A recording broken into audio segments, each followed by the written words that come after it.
We hear all the time on the channel about people saying, I should be able to stop somebody stealing my car. I think you can.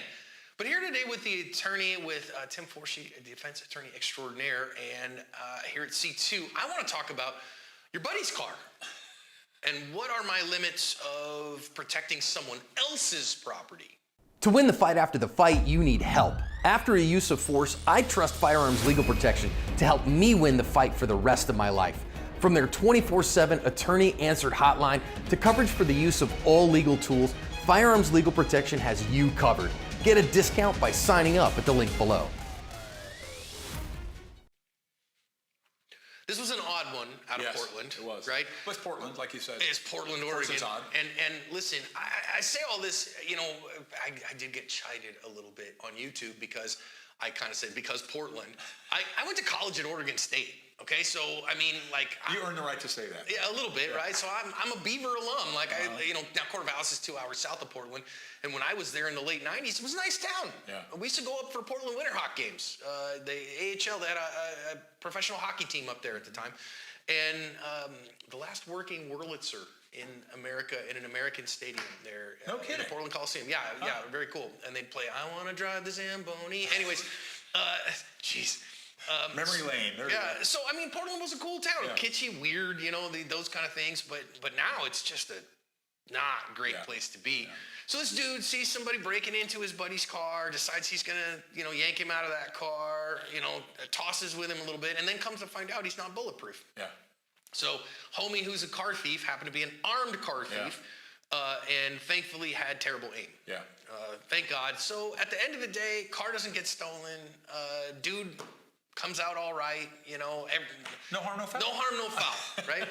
But legally speaking, what right do I have to protect not my property, but somebody else's property? Well, I would have to say, in this case, the guy that interrupted the theft acted completely legally. Everything he did was legal. He didn't use lethal force. He used physical force. Yeah. He dragged the guy out of the car. I played college football. Pretty damn good tackle. Yeah, not bad. I took him down pretty good. And the size disparity wasn't anything to shake a stick at. So, good job. Then what did he do? He turned around, made an assumption that the guy he just put on the ground was out of the fight, and he's kind of get the We Are the Champion song playing in his head, and turns his back and walks away. Nearly paid for that with his life. Yeah. Right? So the fight ain't over until everybody agrees the fight's over. So you don't turn your back on somebody just because you put them down. If you shoot somebody, you don't just turn your back and start whistling, right? Because that person, the Jason effect comes into play, their blood pressure stabilizes, they sit up and stab you to death. I mean, you just don't decide the fight's over because you think it's over. That's the moral here. Did he do anything illegal? Nothing that I saw. He used only physical force. He has a right to intervene to stop property crime as long as he doesn't use lethal force. You can use reasonable physical force. Mm-hmm. Everything about this I thought was reasonable. I thought he has no legal repercussions. That said, he could have well paid with this for his life. Paid for this with his life. He put a lot of chips in the pot. So again, is this juice worth this squeeze? No way. Absolutely not. I don't care if that's a brand new Rolls Royce versus whatever the heck it was. That's not juice I'm willing to squeeze for. No way. But it is legally allowed and morally okay to stop someone from stealing someone else's property. I would say it's morally correct. Good. It's the moral correct thing to do. It's a good thing to do. Unfortunately, a lot of those things have a very high cost, right? Doing something that you know to be morally right, just ask Martin Luther King, can have a very high cost. So is that juice worth the squeeze? With regard to intervening on behalf of your buddy's car versus your own car, it's the same thing. I can intervene if I see somebody breaking into a building that doesn't belong to me. I can intervene. If it's a property-only crime, I can use reasonable physical force to stop that. The question is it smart? Are you a vigilante or not? You can use force that is reasonably necessary to stop property crime. But not lethal force. And force is not deadly force, right? So in every statute, in every state in the union, there's a distinction between force and deadly force. They actually call it physical force and deadly force, right? And some states say physical or deadly, and some just say force or deadly force. And so say, you're authorized to use force, not including deadly force. Yeah. See that in black letter law all Punches the time. up to and including 8 joules. Right.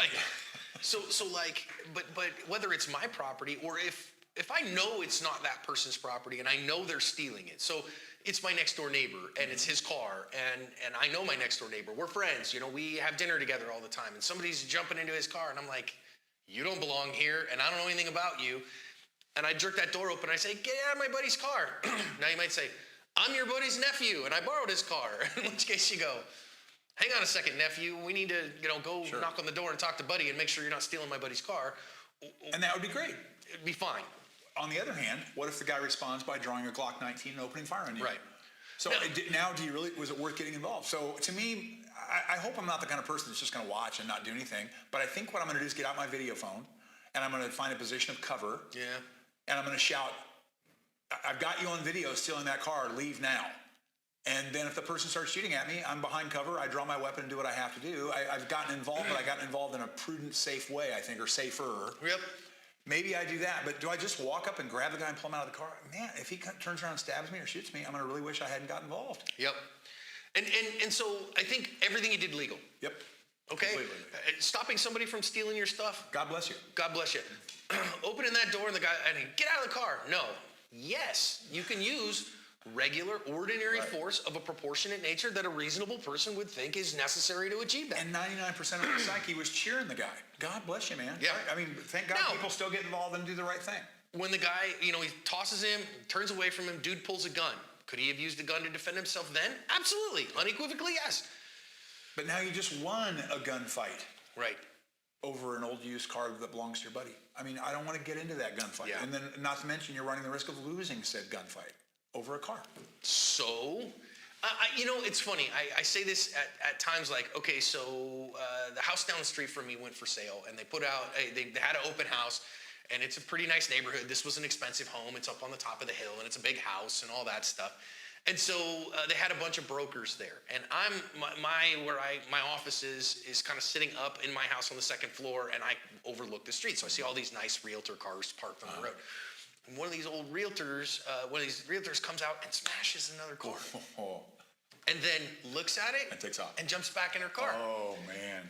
And so I just popped my door, and I was like, and I had my phone, with me. Grabbed my phone real quick, start snapping pictures. Right? Snapped a picture of the driver in their door, got a picture of their license plate from the second floor, from a little ways away, whatever. And then just waited. I was like, I could see the car from here. And so you're thinking maybe she'll come back. Yeah. Maybe she'll circle the block. And so I just keep working. Eventually the other realtor comes out, starts looking at her car, and I was like, I pop my head out of my office and I go, hey, I've got pictures for you. I saw what happened. And she's like, oh, really? Yeah. So, give me a number. I'll text you your stuff, whatever. Here's my phone number. Have your insurance company call me. I said, now, my thing is I didn't want to get in a fight with this person that was there or start anything. And guess what? I can just say I took pictures of it, send it to the police. The police can go over and contact I hope you guys all person. heard that, because that's how you handle this, right? You're doing the right thing. The justice will be served. The right person will be held responsible. But you didn't go out and run the risk of, some crazy drug dealer opening fire on you in the street. I mean, you just can't do that. I mean, should have been a high-dollar realtor. Probably shouldn't have been a problem, but just the lacquer on the hair could be a danger. It's just hey, but no need to have a confrontation, right? No need for that. Now, in this case, I don't think the guy did anything wrong. In fact, I think morally he did something right. I agree. I think he nearly paid for it with his life. So be cautious of that, and being dead right is not the way you want to be. Right. Yeah, it's not the best. So hey, always appreciate the advice, Tim. Always, you bet. My pleasure, buddy.